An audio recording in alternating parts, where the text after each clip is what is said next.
Radio Cultura 979. Porque todo es cultura y porque somos radio. Bienvenidos a una nueva temporada de El Hombre de la Bolsa. El programa que acerca al hombre común las alternativas de inversión que utilizan los especialistas. El programa plantea un cambio cultural para que el argentino deje de temerle a la bolsa y que su ahorro se encauce a mejores destinos.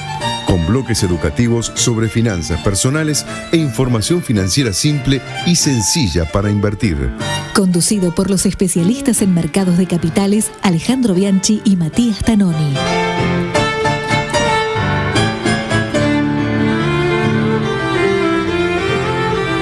Bienvenidos a un nuevo programa de El Hombre de la Bolsa, como siempre, el programa más escuchado en todas las mesas de dinero de la capital federal y también por los taxistas financistas que tenemos en esta ciudad, que saben más de finanzas que muchos PhD en los Estados Unidos, y este programa también los ayuda a aprender un poquitito y defenderse cuando tienen que llevar a un ex ministro de Economía en el asiento trasero. Así que bueno, en el día de hoy tenemos una novedad importante, que es que el Banco Central mantuvo su tasa de política monetaria en el 27,25%. Y esto es una novedad porque venía bajando las tasas desde diciembre del año pasado. Recuerden, las tasas el año pasado cerraban por encima del 28%, y nosotros preguntábamos justamente en diciembre, le preguntábamos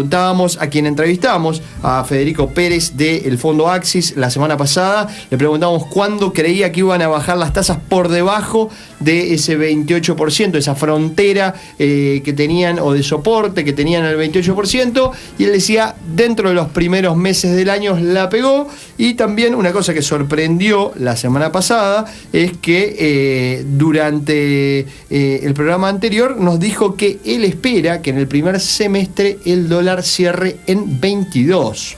¿Sí? Si bien no espera que en la segunda mitad del año se vaya mucho más allá, esto está quizá un poco en línea con las expectativas que tienen muchos economistas respecto de cómo va a ser la inflación este año. Una inflación dispar, un primer semestre con una inflación medianamente elevada o por encima de la meta del 15% del Banco Central, con expectativas actualmente marcadas por el REM por encima del 19% de inflación, pero una segunda mitad del año con una inflación por debajo, quizá cerrando el año hasta por debajo de la meta del central para algunos economistas. Entonces, en línea con eso, también lo que se puede esperar para el dólar, que cerró en el día de hoy en la zona de 20,61 nuevamente. Hay presión al alza en términos del dólar, justamente porque en los primeros meses del año ha bajado la tasa,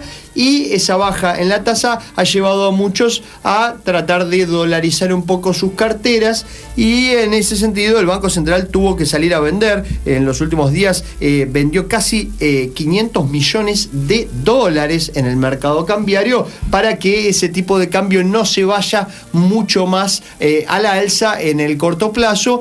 Pero bueno, justamente mencionábamos estas expectativas de que en el primer semestre algunos creen que va a correr un poquitito más el dólar por encima de lo que puede llegar a ser el devengamiento de una tasa, es decir, el carry trade, y que por otro lado estamos preguntando al público inversor, a aquellas personas que nos siguen en el Twitter, ¿qué va a hacer el Banco Central? Porque la inflación viene siendo más alta en esta primera mitad del año que el esperado inicialmente, o que el target, y entonces el Banco Central ha frenado la baja de esta tasa de política monetaria, la ha mantenido en el 27-25, por lo menos para esta reunión del mes de marzo, y estamos preguntando ¿cuándo va a volver a bajar? Y con esta pregunta recibo a mi compañero de fórmula, el Tano Matías Tanoni. ¿Qué tal, Tano? Hola, Ale, buenas tardes. Gran programa el de hoy. Clarito lo que decís vos. El Estado necesita bajar la inflación, el dólar es un factor inflacionario. Bueno, fue clarita las declaraciones de Martín Redrado, que decía que el central puede salir a darle dólares al mercado para mantenerlo con un volumen muy grande, o sea, con 60.000 millones de dólares de reservas, es difícil que el central o que el dólar se pueda disparar, una disparada de ese tipo. Claro que consecutivamente con eso está subiendo o manteniendo las tasas de interés, por lo tanto, de vuelta consideramos que claramente se puso más restrictivo de nuevo el central, se ¿no? puso más restrictivo, está con ese objetivo muy claro y realmente es bajar la inflación o bajar la inflación. O sea, el dólar lo van a tener vendiendo si llega a pegar un saltito, y las tasas las van a mantener así, como dicen nuestros oyentes y como creo yo personalmente, por unos meses más. Bueno, ahí tenemos algunas alternativas en términos a cuándo el Banco Central va a volver a bajar las tasas, y es increíble, ¿no? Porque ya con casi 40 votos en nuestra encuesta, gana con 41% que las tasas recién vuelven a bajar en julio. Y esto se lo quiero preguntar, Tano, a Camilo Tiscornia, que es economista y director de CIT Asesores Económicos. Camilo, ¿estás ahí? Sí, ¿qué tal? ¿Cómo te va? ¿Qué tal? Muy buenas tardes, bienvenido aquí al Hombre de la Bolsa. Y te queríamos preguntar un poco cómo ves esta decisión del central de mantener la tasa de política monetaria en 27-25, si crees que está de acuerdo con la inflación, con las expectativas que está relevando el REM, y cuáles son un poco las variantes o las variables que está midiendo o viendo el central para hacer esto. A mí me parece que la decisión es correcta. Yo creo que leyendo el comunicado del Banco Central de hoy, coincido un poco con lo que decían ustedes, se aprecia como un poco más de firmeza en el compromiso de la lucha contra la inflación, ¿no? Que lamentablemente había quedado un poquito lavado con aquel cambio de metas de fin del año pasado.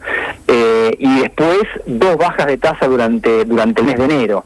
Me parece que eso ya cambió durante febrero, y en este último comunicado me parece que se percibe con más fuerza que el Banco Central le quiere poner mucho compromiso al cumplimiento de la meta de inflación, que aparte, dicho sea de paso, es una forma también de ayudar a contener la suba del tipo de cambio en un momento en el cual el mundo también está un poco volátil, ¿no? El tipo de cambio, como vos decís, ha empezado a tener un momento de calor o de zozobra, ¿no? En estas últimas semanas de febrero y principio de marzo. ¿A qué se debe que haya tanta presión compradora de dólares nuevamente? Yo creo que tenés varias cosas, ¿no? Pero por un lado yo señalo como factor importantísimo lo que ocurre a nivel mundial. Desde mediados de enero, te diría, hay un cambio bastante fuerte en el escenario que se imaginaba para las tasas de interés en Estados Unidos. Hubo algunos datos allí de aumentos de salarios, de inflación, que generaron preocupación y empezaron a aumentar la probabilidad de que las tasas en Estados Unidos suban más rápido de lo que se estaba esperando antes. Y eso repercutió no solamente en el tipo de cambio en la Argentina, sino en otros países emergentes también. Le sumaría esto un poco, si bien se calmó esta última semana, te diría que sigue presente y dando vueltas, ¿no? Y le sumaría también la confirmación en la última semana por parte del USDA de una caída muy fuerte en la estimación de cosecha de soja de la Argentina y de maíz también. Se estima una cosecha de 45 millones de toneladas prácticamente, con lo cual son 10 menos que el año pasado y unas 9 de las que se estimó hasta hace relativamente poco. Entonces esto obviamente tiene un impacto en la disponibilidad de divisas que va a tener el país, y yo creo que eso está jugando en subir el tipo de cambio, ante lo cual el Banco Central interviene para tratar de que no se escape demasiado. Perfecto. Y con relación al crecimiento, el grado de sequía o de merma en la cosecha, ¿vos crees que va a impactar y en qué número o en qué grado va a impactar? Mira, si vos haces una cuenta de tipo matemática en base a cómo se calcula el PDI, lo que se llama el efecto directo por la menor producción de soja está en torno al 0,5%, como que te puede quitar medio punto de crecimiento. Lo cual es un montón. vale muchísimo, sí. Y- A partir de allí, vos tenés lo que llaman efectos indirectos, que tiene que ver con todos los sectores que están relacionados con la soja. Ahora, allí hay que ver qué hacen los productores, porque hay bastantes stocks que permitirían en todo caso suplir la falta de producción para poder y darle dinamismo a esos sectores relacionados, como pueden ser la fabricación de aceites, el transporte, el comercio. Entonces yo creo que tal vez el efecto indirecto se acote un poco, pero es muy probable que el efecto de la caída de cosecha sea cercano a medio punto, que eso quite al crecimiento de la economía este año, que si se hablaba en algún momento de un crecimiento que puede estar tal vez arriba de 3, yo creo que hoy día puede estar más cerca del 2,5, ¿no? Esos stocks que vos mencionás, dada la suba del dólar, puede ser, digamos, que algunos productores decidan aprovechar este dólar que ahora les es un poquito más conveniente y liquidar alguno de los silobolsa, digamos. Justamente, creo que por eso separaba lo que decía el efecto directo del indirecto. Yo creo que el tipo de cambio, el nivel que tiene, y no solamente el tipo de cambio, sino la soja, que está hoy en día arriba de $400, que es un valor que no toca hace bastante tiempo, me parece que es un incentivo para que los productores entreguen parte de los stocks y puedan abastecer de soja, a pesar de que la producción no haya sido tan buena. Entonces, me parece que hay la posibilidad de acotar el efecto de la sequía, pero sin duda, cuando hay años de sequía, son años en el crecimiento se ve resentido. Por el contrario, y esto es importante tenerlo en cuenta, el año siguiente a la sequía, si uno ya piensa en el año que viene, que es un año de elecciones, si el clima se normaliza, generalmente tenés un salto muy fuerte en la producción, y eso a su vez tiene un efecto muy fuerte en el crecimiento económico, con lo cual es muy probable que si este año el crecimiento es medio flaco, el del año que viene, de no mediar otro problema, puede ser un crecimiento bastante interesante. Perfecto. Todo esto en cuanto a lo que corresponde a nuestro país, a nuestro sector. También te tenemos que preguntar un poquito del exterior y de Estados Unidos. ¿Cómo ves? Empezaste a hablar un poquito de las tasas de afuera. ¿Cómo ves esa situación en Estados Unidos? Y bueno, ¿cómo va a repercutir o cómo está repercutiendo en nuestro país? Yo creo que en Estados Unidos vamos a ver un escenario de volatilidad. Creo que vamos a ver momentos en donde de golpe el sentimiento de los inversores es como por ejemplo, salió un dato de buena creación de empleo la semana pasada y poco aumento de salarios, entonces vuelve un brote de optimismo que valida la hipótesis de que la Reserva Federal sube 3 veces la tasa este año, pero de golpe creo que puede aparecer algún dato, no lo descarto, en donde la inflación tal vez sube un poco más, o un dato de salarios que aumenten un poco más, porque la realidad es que la tasa de desempleo de 4,1 en Estados Unidos es extremadamente baja y la economía tiene un buen dinamismo, entonces es un contexto en el cual puede haber algo de presión inflacionaria, con lo cual, así como hoy hay un poco más de tranquilidad, mañana sale un dato y cambia la perspectiva y se vuelve a pensar que la Reserva Federal puede subir 4 veces la tasa y viene toda una corrección. Entonces me parece que vamos a un escenario volátil porque creo que no está clara la situación de Estados Unidos. O sea, el mundo depende un poco de ya las 3 subas están casi confirmadas. El mundo, la volatilidad de los mercados accionarios afuera dependen de si son 3 o si son 4. Y sumarle a eso cuestiones más de la parte política, como las que pasaron también la semana pasada con la decisión de Trump de imponer aranceles de importación a la serie del aluminio, que es un condimento, digamos, que va más allá de lo que pase con la inflación, las tasas de interés en Estados Unidos, pero que generan mucho ruido, como pasó la semana pasada. Y lamentablemente no se puede descartar que siga ocurriendo porque el presidente americano toma esas decisiones medio intempestivas que de golpe generan mucho ruido en los mercados en un momento un poco complejo. Y eso cómo repercute en la Argentina en el tipo de cambio. Y no solamente en la Argentina, sino en los países emergentes, en donde cada vez que pasa esto se produce alguna salida de capitales, depreciaciones de las monedas, y en la Argentina en particular el problema es que cada vez que el tipo de cambio sube vuelve la preocupación de cuánto de eso se traslada a la inflación en un contexto en donde estamos luchando por cumplir con una meta de inflación que es muy ambiciosa. ¿Y el central en qué rango vos crees que va a intervenir o va a seguir interviniendo así para que no se mueva el dólar más de lo que está? ¿O va a seguir con la inflación un poquito subiendo el dólar a ese ritmo, ¿no? Pero siempre lo ves firme con esta cantidad de dinero que tiene como para poder frenar a cualquier corrida. Mira, si uno hace una cuenta entre los pasivos monetarios del Banco Central y los pases, que es como una medida de alguna de las tantas medidas, ¿no? Que uno podría decir, bueno, si hubiera una corrida, digamos, alguien quisiera correr y cambiar todos los pesos que hay dando vueltas por dólares, ¿qué tipo de cambio podría defender el Banco Central con sus reservas? Al estilo, imagínate, de una especie de convertibilidad. Sí.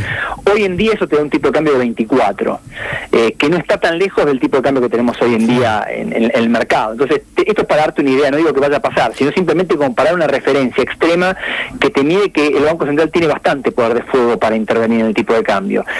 No puede fijarlo, creo yo, no lo va a fijar de ninguna forma explícitamente, porque el Banco Central está en un régimen de metas de inflación y el tipo de cambio tiene que flotar, es así. Solamente va a intervenir, como lo marca el comunicado de hoy, cuando vea que los movimientos no reflejan un cambio en lo que llaman los fundamentals, que no responde a un cambio en el escenario internacional, como puede ser una caída del precio de la soja, o caída de la cosecha, o aumento de las tasas de interés en Estados Unidos. Entonces, el Banco Central no va a dar una seguridad, pero sí sabemos que cuando el movimiento es exagerado seguramente va a intervenir para no complicar la meta inflacionaria, justamente.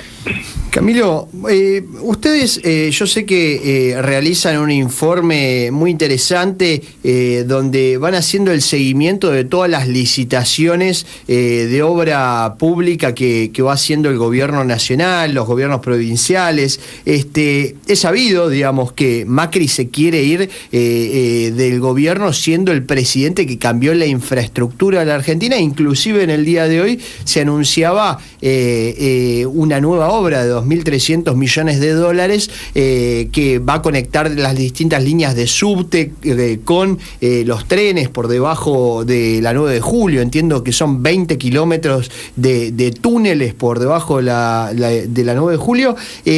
¿Cómo estás viendo ese movimiento respecto al gobierno anterior y en función a el déficit que tenemos? Yo creo que allí la prioridad para mí en este momento es reducir el déficit fiscal.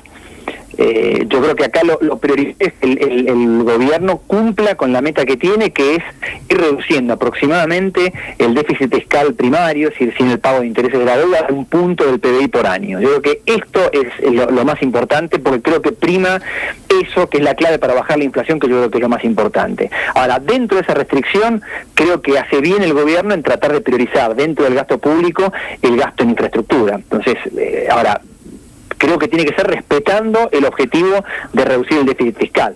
De hecho, el año pasado hubo un aumento muy fuerte del gasto en infraestructura, también coincidiendo con un año de elecciones, y para este año el presupuesto marca un aumento, pero ya no tan fuerte. Si lo que se apunta es a que el nivel de gasto se mantenga alto, pero no que siga creciendo al mismo ritmo de antes. Ahora el gobierno trata de contar más con apoyo de los privados, en proyectos de asociación entre el gobierno y el sector privado. Entonces me parece que ahí es donde está la apuesta del gobierno. No creo que estén tan pensando en seguir aumentando el gasto en infraestructura, sino tratar de sumar al sector privado. Es decir, esta licitación probablemente, entiendo, se hace con el nuevo sistema de PPP, participación público-privada. Claro. La idea, vos me decís, entonces es cambiar gasto corriente por gasto de capital, pero sin dejar de respetar esa restricción de ir bajando un punto por año el déficit.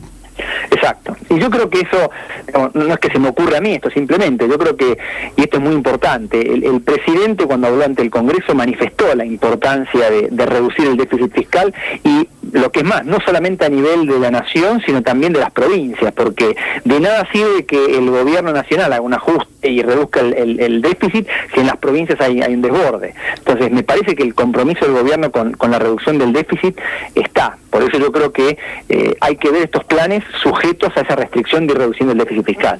Y si este, digamos, plan funciona, ¿no? Para ir haciendo como una línea de tiempo, siempre nuestros oyentes, que son personas que tienen sus ahorros, nos escuchan y nos siguen tratando un poco de defender su capital, y si pueden ganarle algún puntito más de tasa, ¿cómo te imaginás va a ser el fluir en este año y casi año, casi 2 años, ¿no?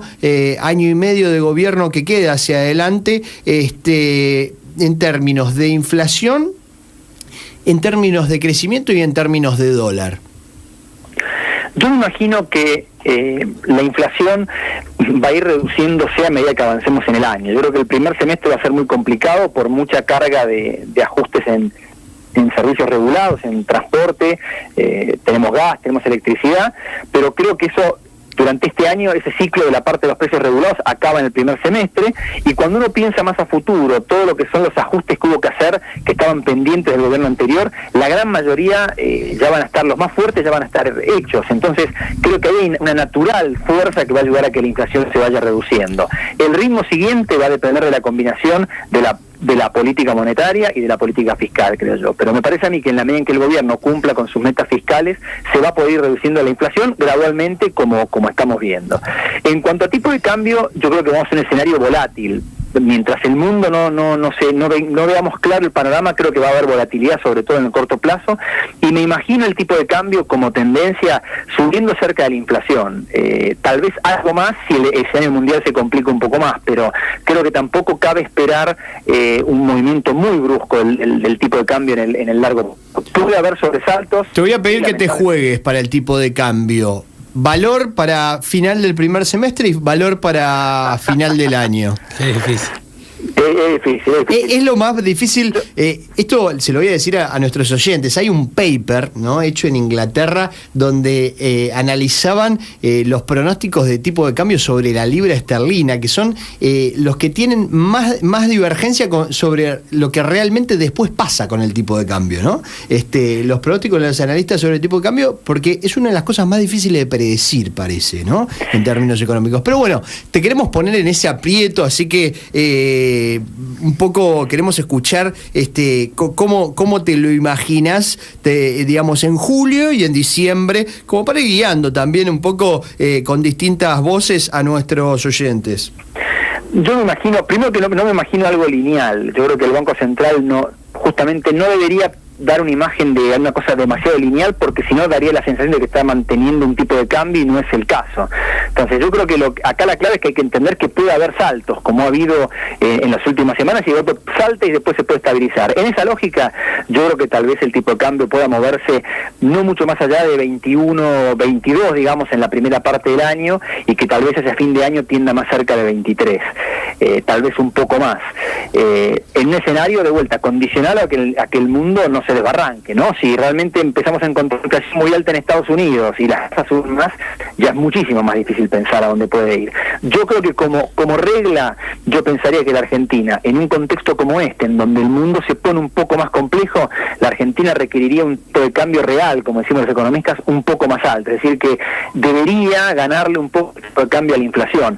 Ya ha recuperado en los últimos meses, entonces lo que queda para el resto del año es más difícil de calcular, ¿no? Está bien. Y en materia de crecimiento, yo creo que este año va a estar complejo por la sequía, tal vez por la dureza de la política monetaria. Juega a favor Brasil, creo yo, definitivamente, con lo cual podemos esperar un crecimiento hoy me parece a mí entre el 2 y el 3% como un rango, tal vez hoy en día diría 2,5%, y creo que el año que viene, si las cosas se dan bien, si Brasil sigue con un ritmo razonable y pensando que el gobierno por ahí quiere relajarse un poquito en el año de elecciones, y con recuperación de la cosecha, el crecimiento tal vez podría llegar al 4%. Bueno, espectacular, muy clarito. ¿4% 2019? Justamente porque te decía antes del efecto del rebote por la salida de la sequía. Así como este año te puede tirar para abajo, el año que viene te puede llegar a favorecer. Todavía es muy pronto para saberlo, porque también depende mucho de la evolución de la actividad este año para ver cómo te termina dando, lo que se llama el efecto estadístico, pero podría llegar a ocurrir. O sea, de alguna forma, con lo que nos dijiste, por un lado, coincidís con lo que nos decía Federico Pérez de Axis la semana pasada, un dólar primer semestre más cercano a la zona de 21-22, pero cerrando no tan elevado, cerca de 23, la inflación bajando, que ya bastante más fuerte la segunda mitad del 2018, el crecimiento no paga el cupón de acuerdo a tu crecimiento de 2018, pero sí paga, digamos, en 2020 por el crecimiento de 2019. Podría ser así. Todavía pensemos que falta, ¿no?, por delante, pero claro, yo creo que es un factor a tener en cuenta, porque así como vos tenés hoy una caída de la cosecha que en el total puede estar en el orden del 10-12%, si el año que viene el clima se normaliza, tenés que meter dentro del cálculo del PBI un aumento sería mayor porcentualmente todavía. El volver al nivel del año pasado te da como un 15% de aumento o algo más. Te tenés que meter eso en el cálculo del PBI del año que viene. Eso te juega a favor de que la tasa tal vez sea un poco más alta de lo que normalmente sería, ¿no? Sí, sumado al año electoral y a todo lo que le va a inyectar el gobierno como para que realmente la gente esté contenta y los vote, ¿no? Algo así. Exactamente. Bueno, muy interesante. Camilo Tiscornia de CIT Consultores. Camilo, muchísimas gracias por participar del Hombre de la Bolsa. No, por favor. Muchísimas gracias, Camilo. Bueno, vamos a un breve corte publicitario y ya volvemos con más El Hombre de la Bolsa. El Hombre de la Bolsa. Aprendés vos. Invertís vos.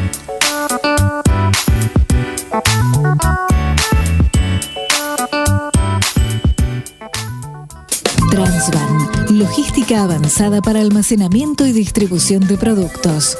Entre nuestros servicios contamos con logística integral, recepción de mercadería, almacenamiento, administración de stock, picking, servicio de distribución urbano y nacional, clearing bancario, realizado en sacas o bolsines debidamente presentados entre sucursales de bancos y sus casas centrales. Envío de cartas simples, seguimiento online y servicios rápidos 24 horas. En Transvan contamos con más de 15.000 metros cuadrados de depósito. A donde desees llegamos. Contamos con sucursales en todo el país. Comunicate con Transvan. En Buenos Aires, al 4552-2692. En Rosario, al 457-4865. En Córdoba, al 456-3963. O por mail a tvooperaciones@transvan.com.ar. MNT Advisors, un equipo comprometido con la transparencia, la dedicación y la búsqueda de la excelencia. MNT Advisors, el nexo entre usted y el mercado de capitales. Carteras administradas, fondos comunes de inversión, financiamiento pymes y todos los productos del mercado. Trabajamos con las principales compañías del sector, agentes productores bursátiles matriculados en CNB. Encuéntrenos en mntadvisors.com. Llega una nueva edición de Expo EFI, la exposición argentina de economía, finanzas e inversiones más importante del año. 4 y 5 de abril, Hotel Hilton, Buenos Aires. Entrada libre y gratuita. Informes e inscripciones en www.expoefi.com. Pueden dejarnos sus consultas vía Twitter con el hashtag El Hombre de la Bolsa o a nuestros perfiles @aleebianchi o @tanonimatías.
Seguimos con más El Hombre de la Bolsa. Tano, qué programita que tenemos hoy, un programita bien macro, ¿eh? Bien macro, interesante, y era algo que yo no lo tenía muy en cuenta, es el rebote del 2019 después de la sequía, que es para tenerlo muy en cuenta, ¿no es cierto? En el caso que es como que el productor va a incentivar a producir más, o por lo menos a sembrar más.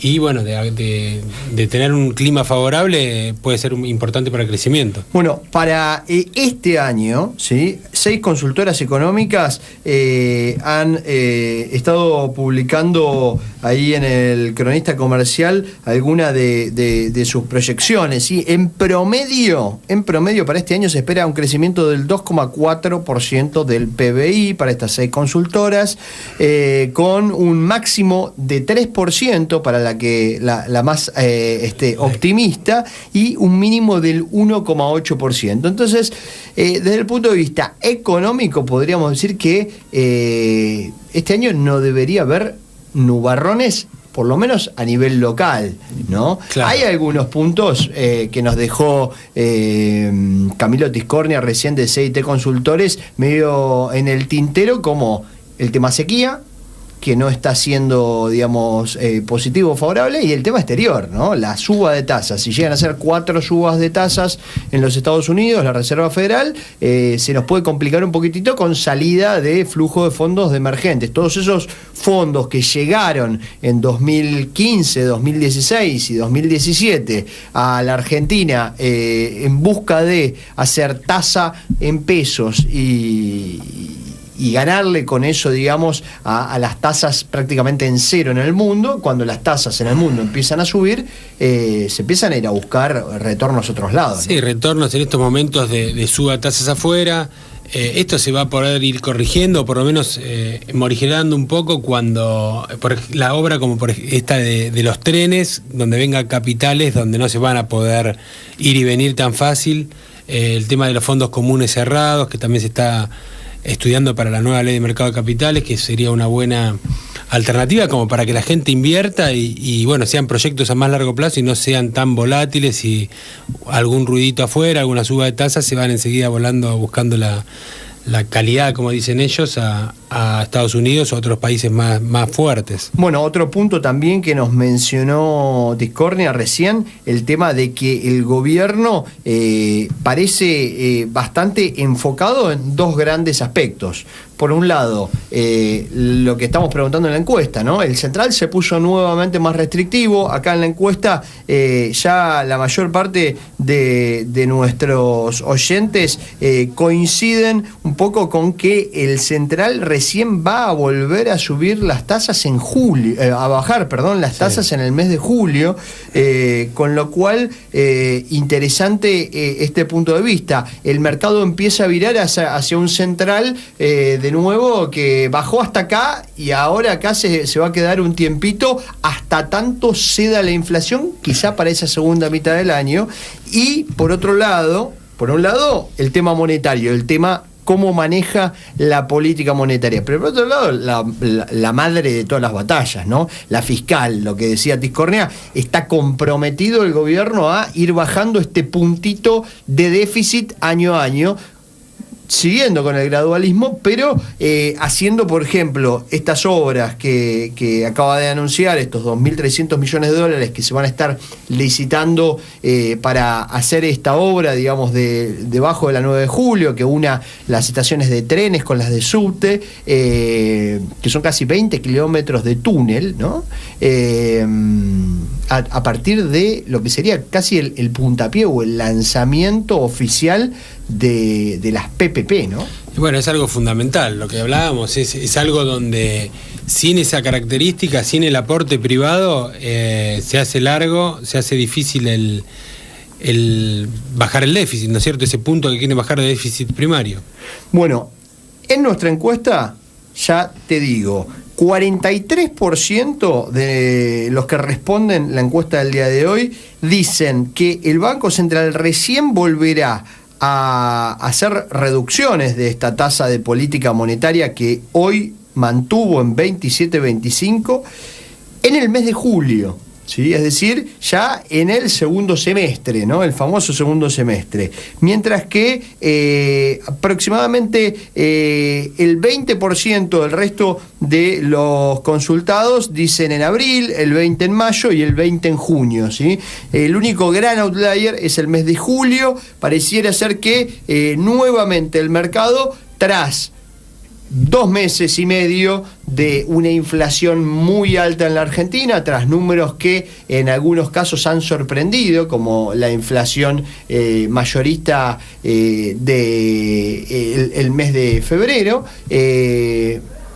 muestran que la gente está pensando que el central nuevamente va a poner el pie en el freno. Y una cosa que siempre nosotros tratamos de hacer en este programa es hacer un poquito de educación financiera, ¿no, Tano? Por supuesto. Porque a veces nosotros elevamos un poquitito la charla porque tenemos notables entrevistados, como ha sido en el día de hoy Camilo Tiscornia, y muchas veces creo que pecamos de hablar en un lenguaje muy técnico, demasiado máster en finanzas, CFA, y a veces pasamos por alto que la gente tiene algunas otras profesiones y no nos siguen. Bueno, acaba de pasar un cura por la puerta como si fuera una señal por la ventana, por la ventana acá en la calle Guido, donde estamos ubicados, Guido y Montevideo. Acaba de pasar un cura. Bueno, me imagino el cura escuchándonos, ¿no? Con el Walkman por la calle, debe estar pensando qué es una tasa real, ¿no? Y poco vamos a tratar de explicar este concepto que es la tasa real es, o cualquier, digamos, guarismo que uno considere de manera real, por ejemplo, el crecimiento en forma real, o no sé, uno podría decir un índice como el Merval en términos reales también, ¿no? Sería quitarle a ese índice el efecto de la inflación en el tiempo. Es decir, si nosotros hoy estamos hablando que la tasa de política monetaria del Banco Central se mantuvo en 27,25, ¿sí? Y para hacer números más o menos redondos, vamos a decir que el REM, que es el relevamiento de expectativas de los principales consultores, uno de ellos, CIT Consultores, que acabamos de entrevistar, dice que aproximadamente la inflación este año va a ser 19%. Estamos hablando de que, en términos reales, si nosotros le sustraemos al 27,25% de la tasa que hoy fijó el Banco Central para su política monetaria, el 19%, tenemos un 8,25% de tasa real positiva. ¿Por qué decimos esto de positiva? Porque en algunos otros momentos del tiempo, si nos remontamos al final del gobierno anterior, nos encontrábamos con que, por ejemplo, la tasa del Banco Central era 25%, pero la inflación era 35%. Claro. Había muy pocos instrumentos que puedan superar a la inflación, o sea, que tener una tasa real positiva. Entonces, en dicho momento, ¿qué pasaba? Y bueno, lo que sucedía es que uno tenía un incentivo muy fuerte a gastar todo lo que entraba.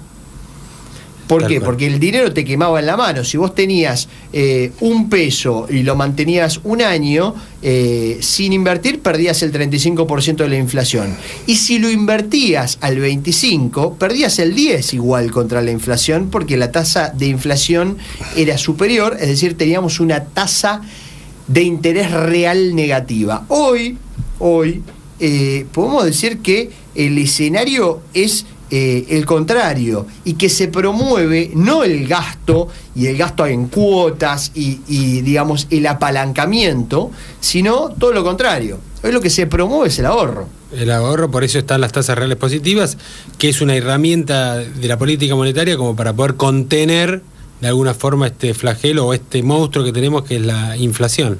Entonces, un poco en términos de lo que venimos hablando con los distintos economistas y lo que viene mencionando sobre todo Federico Sturzenegger, desde que se lo vio medio incómodo en aquella reunión de diciembre y luego sostuvo un poquito más enfáticamente ya a principios de enero esta posición de que el gobierno estaba teniendo una tasa real demasiado positiva.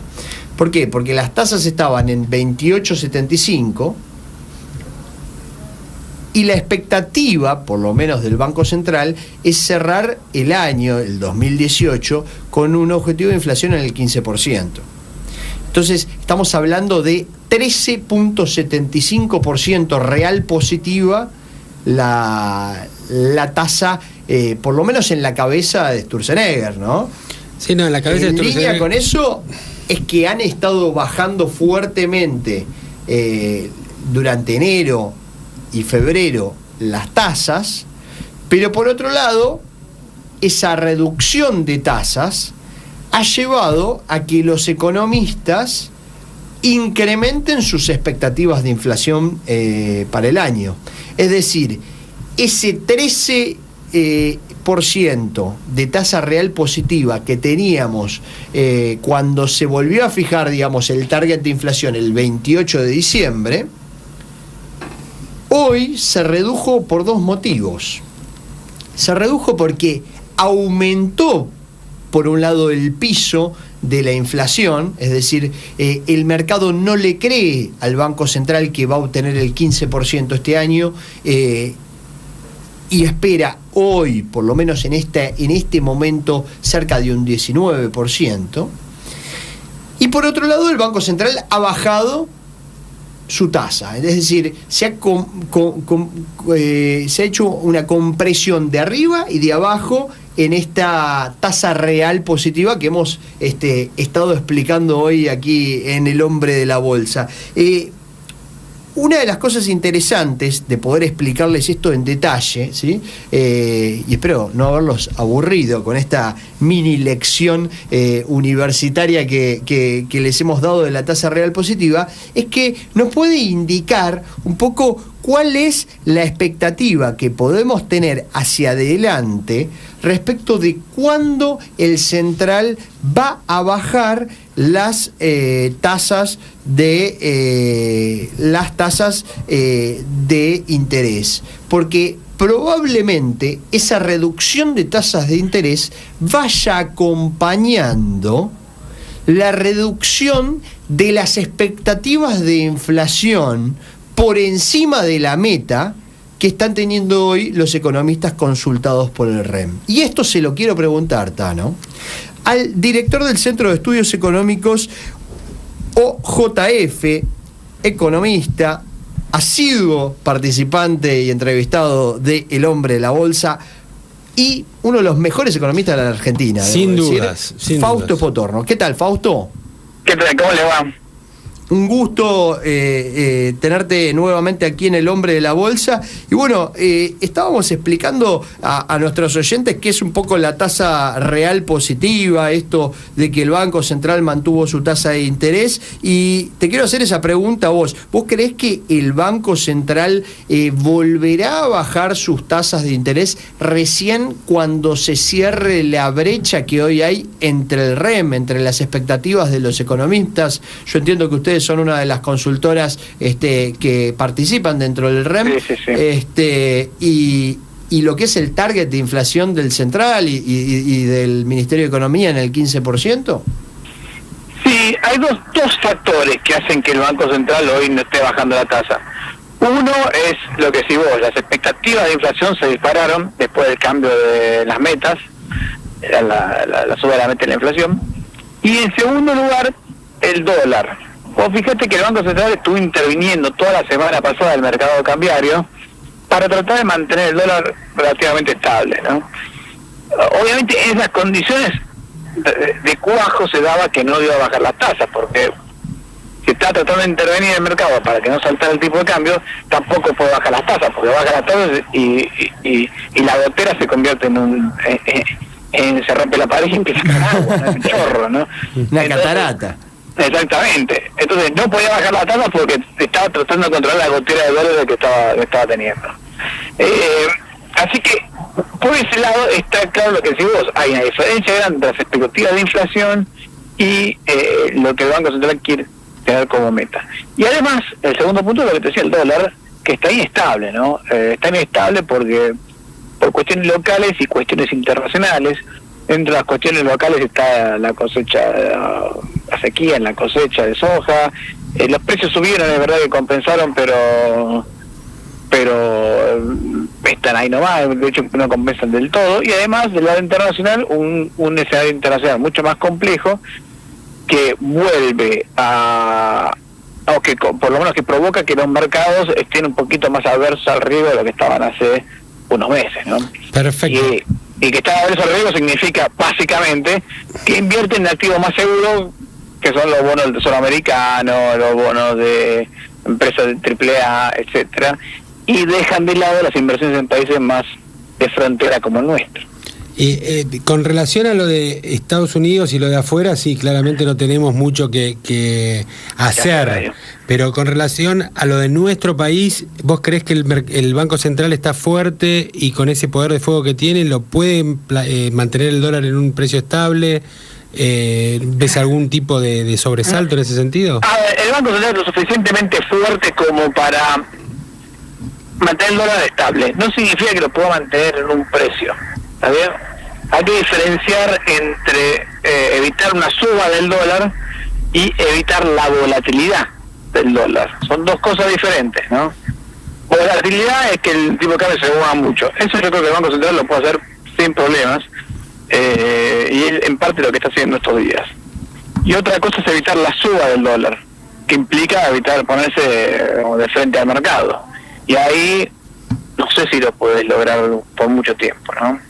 ¿Vos coincidís con lo que nos vienen diciendo, por lo menos, Federico Pérez de Axis en el programa pasado, Camilo Tiscornia recién, un tipo de cambio en julio de este año más cercano a la zona de 22 y un tipo de cambio fin de año en la zona de 23, o tenés una expectativa distinta?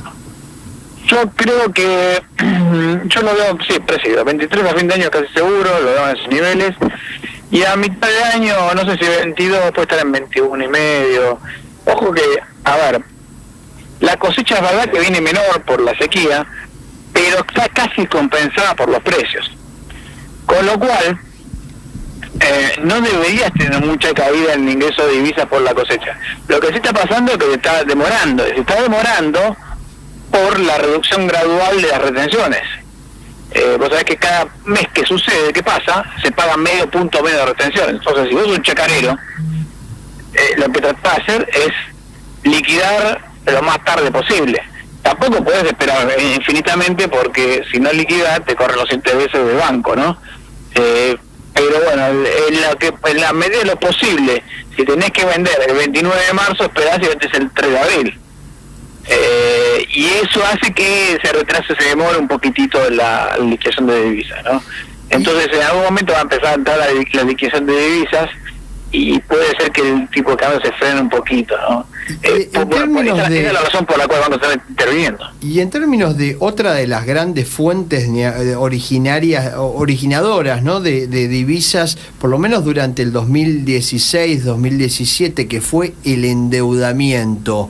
Sí. ¿Cómo lo ves hacia adelante? Porque daría la sensación, por lo menos es una de las interpretaciones posibles de esa reunión del 28 de diciembre, que cambió ahí o intentan cambiar la forma de financiamiento. Bueno, a ver, hay una discusión en Argentina sobre el tipo de cambio, si está atrasado y no está atrasado, etcétera. Eso es una pelea que va a existir siempre. A ver, cuando Argentina tiene ingresos de divisas por cuestiones porque genera confianza, el tipo de cambio se atrasa. Lo que sucede es que en la actualidad casi todo ese financiamiento va a parar a manos del sector público. O sea, la entrada de capitales está básicamente financiando al gobierno. Uh-huh. Como consecuencia, se te empieza a trazar el tipo de cambio por las colocaciones de deuda que el gobierno hace afuera. Claro. Entonces, el gobierno lo que están pensando es, ¿qué pasa si colocamos menos deuda afuera? ¿Está? Si la confianza sigue y se mantiene, te diría, no te cambia nada, porque en realidad lo que va a pasar es que el inversor extranjero va a decir, bueno, no sé, abro la cuenta en Argentina y compro bonos entre Argentina. O sea, en vez de liquidarlos en el exterior, los liquido localmente con una cuenta en Argentina. Obviamente las casas de bolsa en Argentina chochas, porque le abren la cuenta operan con él, pero no te cambia mucho la historia, ¿está? Lo que pasa es que el efecto es al revés. Es el inversor extranjero el que está con más dudas de entrar en Argentina, y entonces el gobierno dice, bueno, por ahí tengo que colocar más deuda en el mercado local, y no depender tanto del mercado internacional, en el que estoy muy vulnerable. Y eso es lo que está pasando. La consecuencia va a ser una corrección del tipo de cambio, ¿no? En términos reales. Probablemente este año el tipo de cambio suba más que la inflación. Va por dentro casi seguro en estas condiciones, ¿no? Perfecto. ¿Y vos crees que para que no se produzca esa forma de que tienen los inversores de entrar y de salir cuando hay un poquito de volatilidad afuera, el tema de la participación público-privada, de las inversiones en infraestructura, sí, o de alguna otra, de los fondos cerrados, etcétera, ¿vos crees que va a ser posible, que van a venir capitales de afuera por ese lado? Hace poco se colocó deuda en el mercado, que fue a pagar el Fondo de Infraestructura Vial, creo. Y va a aparecer, algo puede ser que aparezca. Yo creo que el gobierno depende mucho del financiamiento, cada vez insiste más con ese financiamiento. Que es claro, similar que usaba en su momento el kirchnerismo para financiar las obras que no se hacían en ese caso, o muy poquitas de energía. En este caso me parece que la idea es usar esa misma estructura legal que se había creado, que no estaba tan mal desde el punto de vista legal, pero usarlo realmente, ¿no? Que se hagan las obras. Colocar el bono de afuera, que eso vaya a los fondos de infraestructura, transporte, y de que se hagan las obras. Y después eso surge de un fondo, de una parte del impuesto al gasoil, a los combustibles líquidos, que va para esos fondos, que con eso se repaga la obra, y si no alcanza, habrá peajes y otras cosas, no depende del tipo de obra. Y yo creo que eso va a funcionar, sobre todo en el 2019. Creo que vamos a estar viendo a plena máquina todo eso, y viendo muchas más obras viales en ese sentido. Fausto, se nos está yendo el programa y te quiero hacer una última consulta vinculada justamente al crecimiento. Ahí vi que retuiteabas en tu Twitter una nota sobre los crecimientos esperados por distintos economistas. ¿Cuál es la proyección de OJF para este 2018 y para el 2019? Mira, estamos esperando un crecimiento al 2,3% para el 2018, y el 2019 lo vemos bastante mejor, en 3,5% de crecimiento. 3,5%, es decir, estarías coincidiendo un poco con Discordia en 2019, un crecimiento más alto, y el cupón PBI pagando en 2020. 2020, exactamente. Bueno, recomendaría al gobierno que trate de rescatar ese cupón cuanto antes. Bueno, pero no sería una buena noticia para los inversores, ¿no? Que lo han estado esperando. Sí, bueno, pero lo están esperando, pero el problema es que hay que definir la base. Ese cupón tiene un montón de problemas. ¿Cuál es la base de comparación? ¿Cuál va a ser el empalme? Y toda esa historia, ¿no? Y si el gobierno... A ver, no sé si la gente sabe eso, pero depende de cómo se decida el empalme por el cambio de base en el PBI, puede pagar o no pagar. Entonces, eso puede causar juicios o no. Y bueno, hay que verlo. Es un tema que entonces el gobierno, la indefinición de ese cupón hace que el gobierno pase un problema para adelante, ¿no? Y bueno, habrá que ver qué define finalmente. Fausto, se nos fue el programa. Te quiero agradecer muchísimo nuevamente tu participación. No, muchas gracias a ustedes y gracias por la presentación que me hicieron. Bueno, un abrazo. Gracias, nos volvemos Fausto. a ver el próximo martes con un cupón de PBI que todavía no paga. Hasta el martes.